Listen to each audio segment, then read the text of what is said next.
ইতিমধ্যে বিসমিল্লাহির রহমানির রহিম, আমি বক্তব্যের শুরুতেই গভীর কৃতজ্ঞতা বোধে আপনাদেরকে স্মরণ করতে চাই। বিগত ফ্যাসিবাদ বিরোধী আন্দোলনে এখানে উপস্থিত আপনারা অনেকেই প্রত্যক্ষভাবে আমাদের সাথে গণতন্ত্র পুনরুত্থানের লড়াইয়ে সমবেত হয়েছিলেন।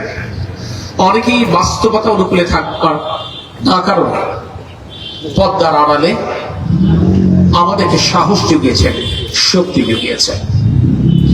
সর্বোপরি আপনাদের সমর্থনেই বাংলাদেশে একটি গণতান্ত্রিক সরকার, জনগণের বহু আকাঙ্ক্ষিত একটি সরকার রাষ্ট্র পরিচালনার সুযোগ পেয়েছেন। এবং আমিও একান্তই আপনাদের আনুকূল্যে, আপনাদের দোয়া, সমর্থন এবং আশীর্বাদে যশোরের মানুষের প্রতিনিধিত্ব করবার সুযোগ পেয়েছি।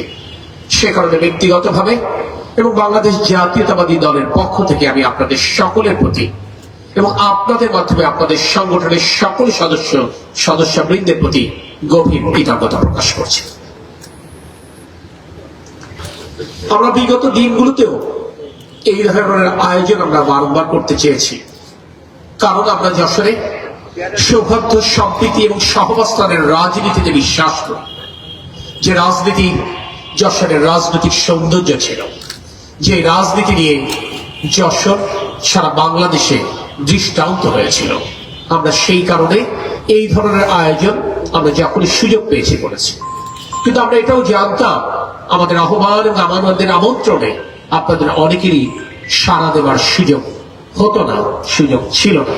কিন্তু তারপরও আপনাদের যে সমর্থন এবং ভালোবাসা আমরা অনুভব করতাম, সেটি গণতন্ত্র পুনরুদ্ধারের লড়াই ফ্যাসিস্টের রক্তচক্ষুকে উপেক্ষা করে রাজপথে আমাদেরকে অবিচল থাকবার সাহস জুগিয়েছিল।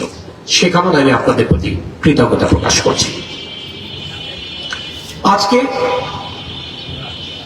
স্থান সংকুলন না হবার ঝুঁকি নিতে না চাওয়ার কারণে আমরা চাইলেও, ইচ্ছা থাকলেও হয়তো অনেককে এখানে আমন্ত্রণ জানাতে পারিনি। আমি সেই কারণে বিনয়ের সাথে, যেহেতু সকল সংগঠনের নেতৃবৃন্দ আছেন, তাদের মাধ্যমে আপনাদের সংগঠনের যে সমস্ত সদস্যবৃন্দকে আমরা এখানে আজকে আমন্ত্রণ জানাতে পারিনি, আমি তাদের কাছে দলের পক্ষ থেকে এবং ব্যক্তিগতভাবে আমি ক্ষমা প্রার্থনা করছি। প্রিয় সুধীমণ্ডলী, আপনারা জানেন বাংলাদেশ জাতীয়তাবাদী দলের সম্মানিত চেয়ারম্যান জনাব তারেক রহমান নির্বাচনী প্রচারণায় সারা বাংলাদেশে যে শতাধিক জনসভায় অংশ নিয়েছিলেন, সেখানে মোটা দাগে তিনি কয়েকটি রাজনৈতিক অঙ্গীকার করেছিলেন। তার কথা ছিল, বিএনপি যদি জনগণের সমর্থনে রাষ্ট্র পরিচালনার সুযোগ পায়, তাহলে আমরা অসচ্ছল পরিবারগুলোর মুখে হাসি ফোটাবার জন্য আমরা একটি করে পারিবারিক কার্ডের আওতায় সেই পরিবারগুলোকে আনবার চেষ্টা করব, যার মাধ্যমে রাষ্ট্র সরকার প্রতি মাসে তাদেরকে একটি সাহায্য দিবে। আপনারা জেনে খুশি হবেন, এই উদ্যোগ আমরা ইতিমধ্যে শুরু করেছি। আমাদের আরেকটি রাজনৈতিক অঙ্গীকার ছিল, আমরা কৃষকদেরকে কৃষক কার্ড দিব, যার মাধ্যমে ন্যায্য মূল্যে তারা সার, বীজ এবং কীটনাশক পাবে এবং শস্য বীমার আওতায় বাংলাদেশের কৃষকদেরকে আনা সম্ভব হবে, যাতে করে প্রাকৃতিক দুর্যোগের কারণে যদি ফসল হানি ঘটে, সেই ক্ষতি আমরা পুষিয়ে দিতে যেন পারি। আমরা সে ব্যাপারে উদ্যোগ গ্রহণ করেছি। আপনারা নিশ্চয়ই খেয়াল করেছেন, কৃষক কার্ড এবং ফ্যামিলি কার্ডের পাইলট প্রজেক্ট এই ঈদের আগে ইনশাআল্লাহ শুরু হচ্ছে। আমরা কথা দিয়েছিলাম আমাদের নির্বাচনী ইশতেহারে ইমাম, মুয়াজ্জিন, খতিব সহ বিভিন্ন ধরনের ধর্মগুরুদেরকে আমরা প্রতি মাসে একটি সম্মানী ভাতা দিতে চাই। কারণ মসজিদ কমিটি কিংবা মন্দির কমিটি তাদেরকে যে ভাতাটি দেন, সেটি দিয়ে তাদের সংসার চালানো কার্যত অসম্ভব। আপনারা নিশ্চয়ই খেয়াল করেছেন, পবিত্র ঈদ উল ফিতরের আগেই আমরা চেষ্টা করব পর্যায়ক্রমে ইমাম, মুয়াজ্জিনের, খতিবদেরকে উৎসব ভাতা আওতায় আনবার, যার ধারাবাহিকতায় আগামীতে সকল জায়গায় কর্মসূচি বিস্তৃত হবে এবং অন্য ধর্মগুরুরাও এই সুযোগের আওতায় আসবে। আপনারা নিশ্চয়ই খেয়াল করেছেন গতকাল আমাদের আনুষ্ঠানিক ক্যাবিনেট মিটিং এর প্রথম ক্যাবিনেট মিটিং এ আমরা বাংলাদেশের কৃষক সমাজের কাছে দেওয়া অঙ্গীকার অর্থাৎ 10,000 টাকা পর্যন্ত কৃষি ঋণ সুদ সহ মৌকুব করবার সিদ্ধান্ত গ্রহণ করেছি। এর মাধ্যমে প্রায় 12.5 লক্ষ কৃষকের এই সুদ এবং আসল মৌকুব করবার জন্য সরকারের তরফ থেকে প্রায় 1,500 কোটি টাকা খরচ হবে। কিন্তু আমরা জনগণের সরকার, জনগণের ভোটে যেহেতু নির্বাচিত হয়েছি, জনগণের কাছে দেওয়া ওয়াদা আমরা রাখবার উদ্দেশ্যে আমরা এই সিদ্ধান্ত আমাদের প্রথম ক্যাবিনেট মিটিং এ আমরা গ্রহণ করেছি।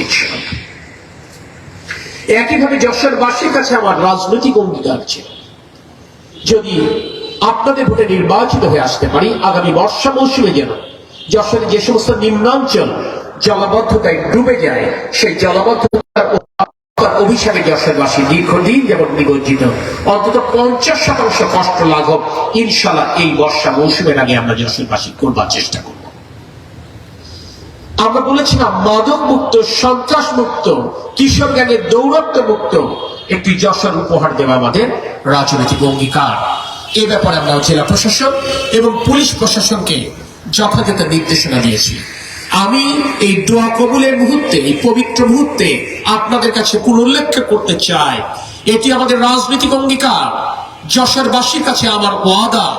আমি কথা দিয়েছিলাম মাদক এবং সন্ত্রাস নির্মূলের জন্য মাদক ব্যবসায়ী এবং সন্ত্রাসীদেরকে রাজনৈতিক পৃষ্ঠপোষকতা দেওয়া বন্ধ করব।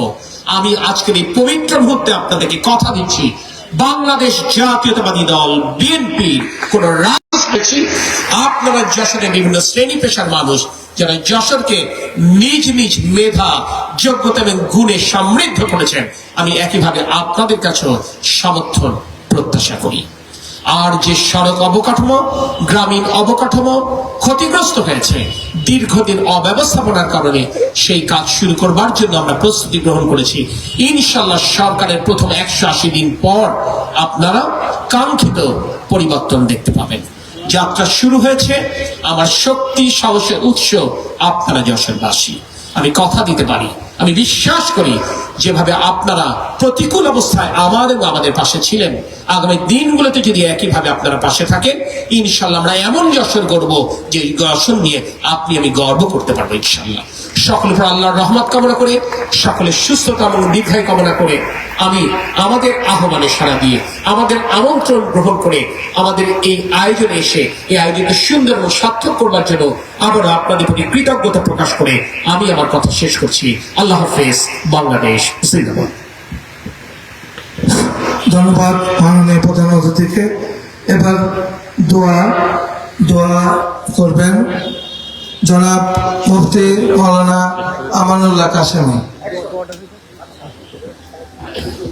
আমরা তো ভাই।